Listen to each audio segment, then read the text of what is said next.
प्रतिस्थापन की सीमांत दर क्या है और प्रतिस्थापन की सीमांत दर का क्या महत्व है और प्रतिस्थापन की सीमांत दर क्यों घटती है, क्या कारण है।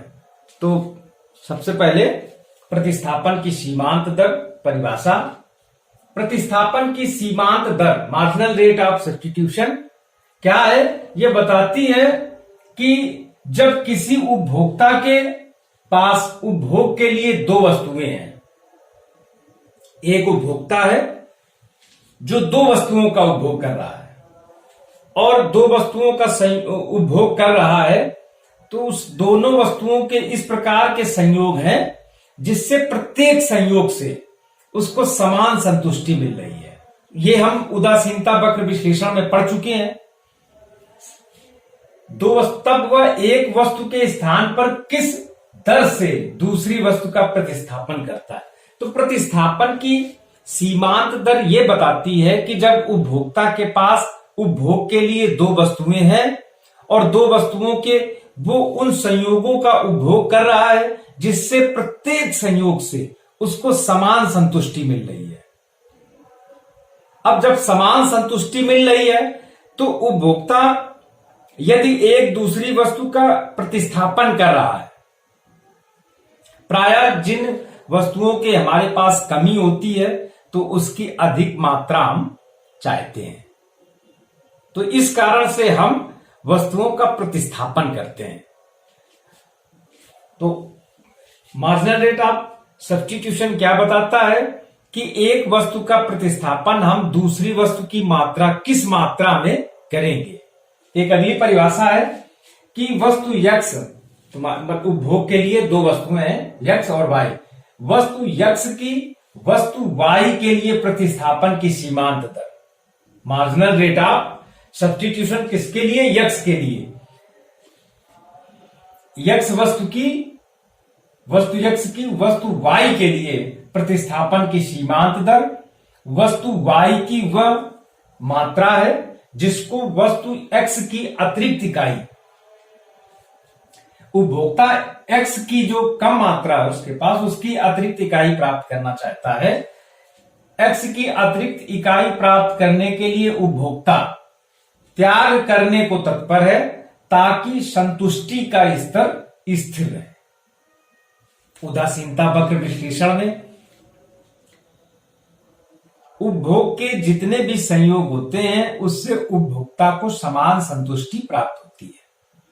तो इसमें फिर जो इसका सूत्र बनता है marginal rate of substitution X Y, कौन सी वस्तु, एक्स और वाई, तो ये ऋणात्मक minus delta Y upon delta X. अब इसको प्रतिस्थापन की सीमांत दर को एक अनधिमान सूची या उदासीनता अनुसूची के द्वारा हम देखेंगे, स्पष्ट करेंगे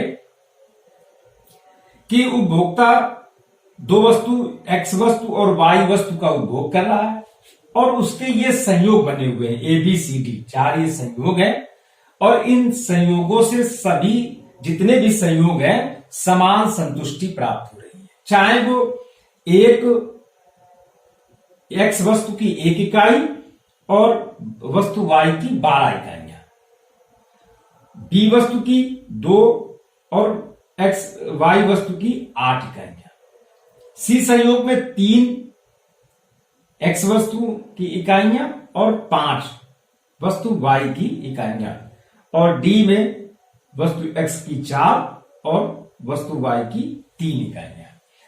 वास्तव में होता क्या है कि हमारे पास अर्थशास्त्र का जन्म ही दो समस्याओं के लिए हुआ। एक समस्या क्या है कि पहला क्या है कि आवश्यकताएं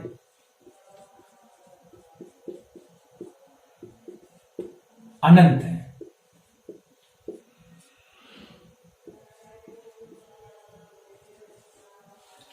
आवश्यकताएं अनंत हैं और आवश्यकताओं की एक विशेषता यह भी है कि इनकी तीव्रता में अंतर होता है। आवश्यकताएं अनंत है, इनकी तीव्रता में अंतर होता है। और दूसरी क्या समस्या है हमारे पास कि साधन जो है वो क्या है, सीमित है। सारी लड़ाई इसी बात की है। काश कि आवश्यकताएं अनंत रहती, किंतु साधन भी आवश्यकताओं के अनुसार हो जाते। साधन सीमित है, आवश्यकताएं अनंत है। इस कारण से चयन की समस्या उत्पन्न होती है। अब यहां पर भी क्या है कि साधन हमारे पास सीमित है और हम यदि x वस्तु की एक अतिरिक्त इकाई प्राप्त करना चाहते हैं तो y वस्तु की कुछ इकाइयों का हमें त्याग करना पड़ेगा। क्योंकि यदि इसको एक बजट के रूप में देखेंगे तो जैसे कोई एक संयोग अगर लेते हैं हम, यदि हमारे पास 100 रुपए है, 100 रुपए का हमारा कुल बजट है और समोसा जो है जिसकी कीमत 10 रुपए है और एक जो रसगुल्ला है उसकी कीमत 20 रुपए है। साधन सीमित है। यदि हम पूरे समोसा का उपभोग कर लें तो हमें 10 इकाइयां समोसा की प्राप्त होंगी और यदि हम संपूर्ण रसगुल्ले का को ही अगर ले लें, क्रय कर लें तो उसकी हमें 5 इकाइयां प्राप्त होंगी। किंतु यदि हम दोनों वस्तुओं का उपभोग करना चाहते हैं तो हमें अपने संयोग इस प्रकार से बनाने होंगे ताकि हमारा जो बजट है ये 100 रुपए में ही हो जाए। तो इस प्रकार से हमें संयोजन बनाना पड़ेगा जिससे हमें 100 रुपए के बराबर ही संतुष्टि प्राप्त हो। तो इसमें देखें, अब इसमें करेंगे क्या हम कि पहला यदि हम संयोग ले लें तो अगर हम एक समोसा लेना चाहते हैं और यदि एक समोसा लेते हैं तो 1.10 प्लस, अब हमारे पास बचे कितने, 90 रुपए। तो रसगुल्ला जो है वो 20 रुपए का है तो उसकी कितनी इकाइयां हो जाएंगी हमारे पास, 20 चौको 80। अब वो होगा नहीं तो 20 इसको बढ़ा दो तो ये तुम्हारा 2 हो गया तो 20 हो गया और 80 हो गए तो 4 गुणा 20, तो ये हो गया तुम्हारा। तो पहला संयोग हो गया 2 और 4 का। इसी प्रकार से यदि हम समोसा की मात्रा बढ़ाएंगे तो रसगुल्ले की मात्रा को हमें कम करना पड़ेगा। क्यों? क्योंकि साधन सीमित है। यदि आवश्यकताएं जिस प्रकार से बढ़ती है, सुरसा की तरह बढ़ती हैं, उसी प्रकार से यदि हमारे साधन भी बढ़ने लग जाते तो कोई समस्या नहीं होती। तो इसमें देखते हैं कि जो ये सूत्र है प्रतिस्थापन की सीमांत दर x वस्तु के लिए y वस्तु की, तो डेल्टा y अर्थात y में कितना परिवर्तन हो रहा है और x में कितने परिवर्तन हो रहा है इसका अनुपात। तो इसमें पहला जो संयोग होगा, अब दूसरे में देखते हैं, x वस्तु की 1 मात्रा बढ़ गई और इसकी 4 मात्रा कम हो गई, तो ये हो गया 4:1। इसी प्रकार से अगले संयोग में क्या हुआ, इसका प्रतिस्थापन, तो फिर एक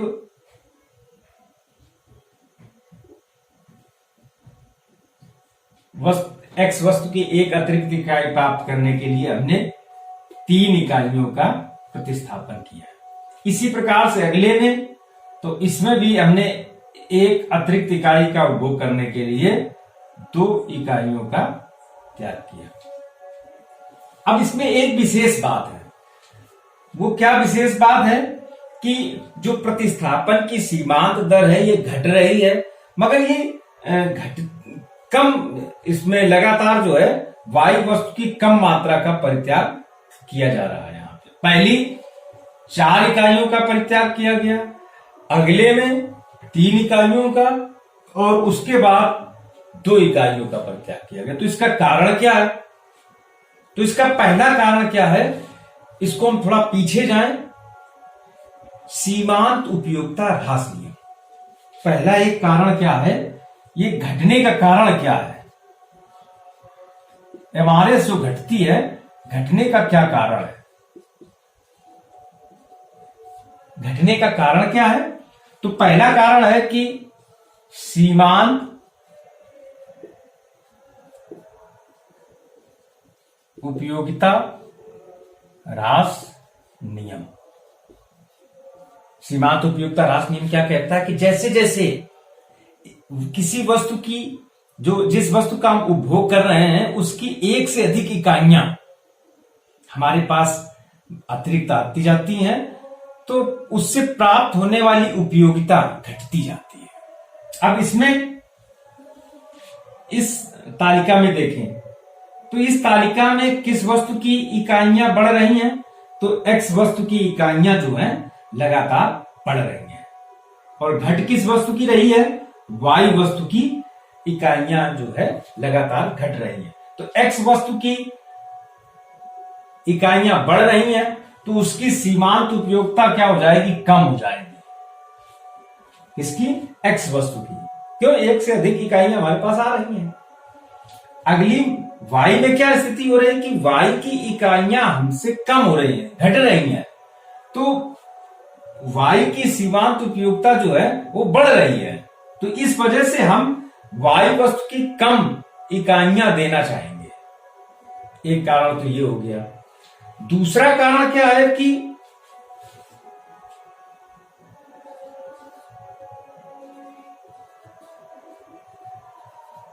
पूर्ण स्थानापन्न का अभाव। पूरे सब ब्रह्मांड में वस्तुओं का पूरी तरीके से प्रतिस्थापन नहीं किया जा सकता है। उनमें कुछ मात्रात्मक या कुछ किसी प्रकार का कुछ अंतर होता है, कार्य प्रकृति उसकी अंतर, कुछ भी अंतर होता है, पूर्ण स्थानापन्न नहीं पाए जाते हैं।